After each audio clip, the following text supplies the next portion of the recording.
Emil Audero akhirnya bisa merasakan debut di Timnas Indonesia.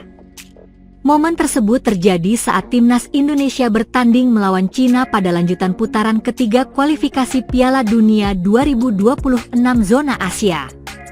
Emil tampil solid sebagai kiper dan sukses menjaga gawangnya bebas dari kebobolan dan membawa kemenangan 1-0 di laga tersebut. Kondisi ini membuat persaingan di sektor penjaga gawang semakin sengit karena sebelumnya ada Martin Paes yang jadi andalan.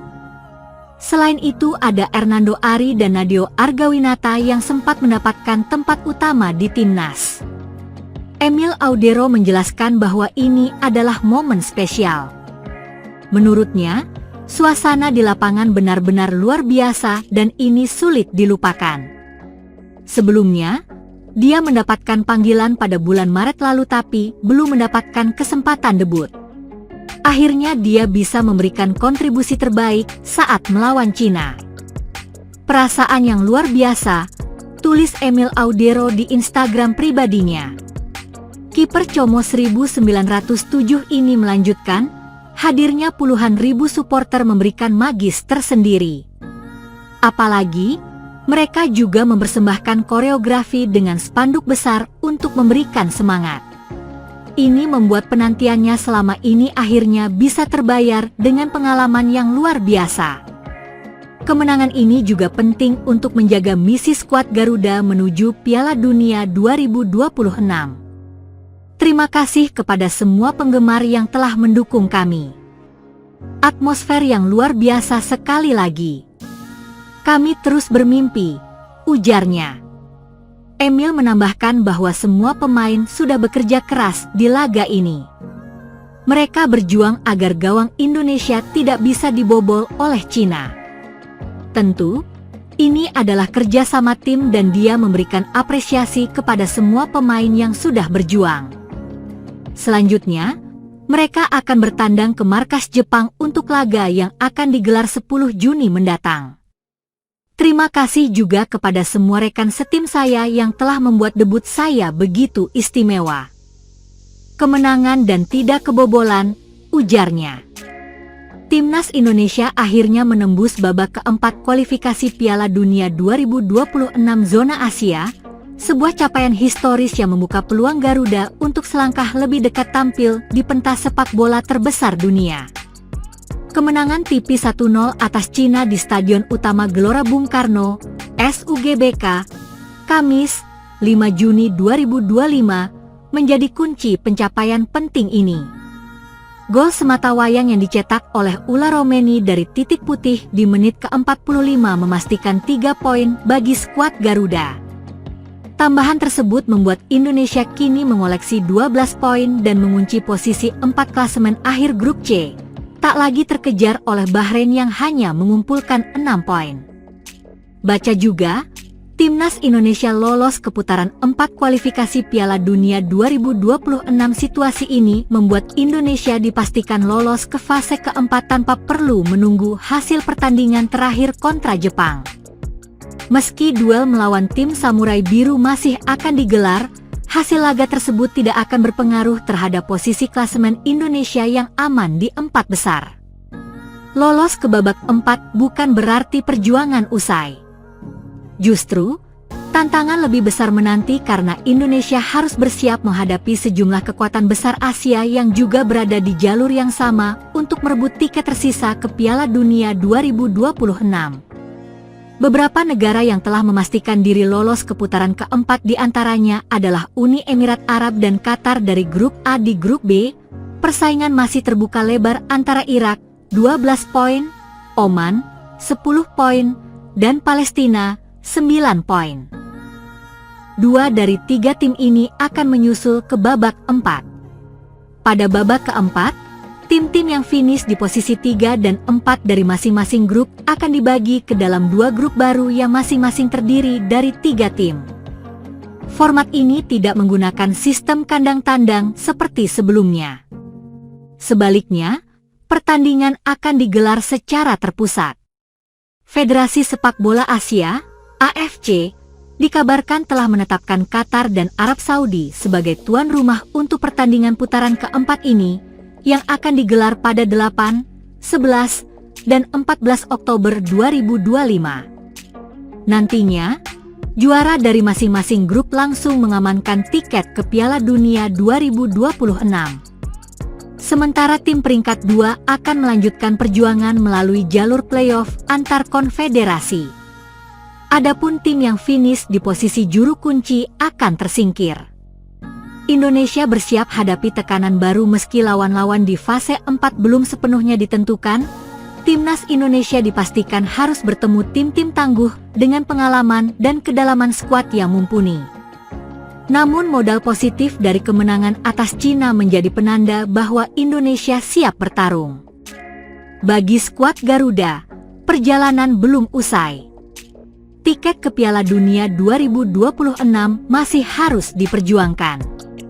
Tapi yang pasti, kemenangan atas Cina bukan hanya menambah poin di klasemen, tapi juga kepercayaan diri seluruh pemain dan pendukung Indonesia. Kini, saatnya menyambut tantangan berikutnya dengan kepala tegak dan semangat penuh. Timnas Indonesia membuat geger sepak bola Asia usai mengalahkan Cina di kualifikasi Piala Dunia 2026 zona Asia. Ricky Kambuaya kini curi perhatian setelah aksinya menghasilkan penalti untuk Timnas Indonesia. Media Cina, Sohu, meluapkan rasa sakit hati dengan tudingan keji terhadap Kambuaya dan wasit yang memimpin laga. Pemain Timnas Indonesia, Ricky Kambuaya, bermain di Stadion Utama Gelora Bung Karno, SUGBK, Jakarta, Kamis, 5 Juni 2025, malam WIB, Timnas Indonesia menang tipis 1-0 atas Cina. Gol sematawayang Garuda dicetak oleh Ula Romeni melalui titik putih setelah pelanggaran yang zeksiang terhadap Ricky Kambuaya. Kemenangan penting ini memastikan langkah skuad Garuda ke putaran keempat kualifikasi Piala Dunia 2026. Namun, euforia ini tak dirasakan oleh publik sepak bola Cina. Media besar Sohu menuding keras bahwa Indonesia menang bukan karena permainan bersih, tetapi karena tipuan Kambuaya. Tendangan penalti itu memecah kebuntuan dan Indonesia unggul. Namun, banyak pula supporter meyakini tendangan penalti didapat dari situasi 50-50 dan disebabkan oleh keberpihakan wasit. Timnas Cina memang dikelabui hingga mendapatkan tendangan penalti. Tetapi benarkah demikian? Tulis Sohu. Sohu bahkan menuding Ricky Kambuaya secara sengaja menjatuhkan diri alias melakukan diving demi mendapat penalti. Pemain Timnas Indonesia. Sumber, tvonennews.com, Taufik Hidayat, mungkin yang zeksiang sendiri seharusnya tidak melakukan kesalahan. Mengapa? Ketika masuk, ketika Kambuaya ingin diving, yang zeksiang seharusnya lebih waspada dan menangani bola dengan lebih bersih, alih-alih menjatuhkan lawan secara langsung, memberikan hukuman fatal ini, tambah laporan tersebut. Padahal, dari tayangan ulang melalui video assistant referee, VAR, pelanggaran memang terlihat dilakukan oleh yang zeksiang terhadap Kambuaya. Wasit semula tidak menunjuk titik putih, tetapi setelah melihat VAR, ia memutuskan memberi penalti yang menjadi penentu kemenangan Garuda. Kekalahan ini menjadi pukulan telak bagi Timnas Cina. Dengan hanya mengoleksi 6 poin dan mendekam di dasar klasemen grup C, pasukan Branko Ivankovic dipastikan gagal melaju ke putaran berikutnya. Sebaliknya, Timnas Indonesia yang mengoleksi 12 poin menyusul Arab Saudi ke babak selanjutnya. Kemenangan atas Cina juga menjadi panggung pembuktian bagi Ricky Kambuaya. Pemain Dewa United itu sempat lama terpinggirkan dari skuad utama saat era Shin Tae-yong. Namun di bawah asuhan Patrick Kluivert, Kambuaya kembali mendapat kepercayaan penuh. Kluivert menurunkan Kambuaya sejak menit awal dalam laga kontra Cina. Selama 84 menit di lapangan, pemain asal Papua itu tampil penuh determinasi, menunjukkan kreativitas dan semangat juang luar biasa di lini tengah. Ia bukan hanya memancing penalti penting, tapi juga menjadi motor serangan Garuda.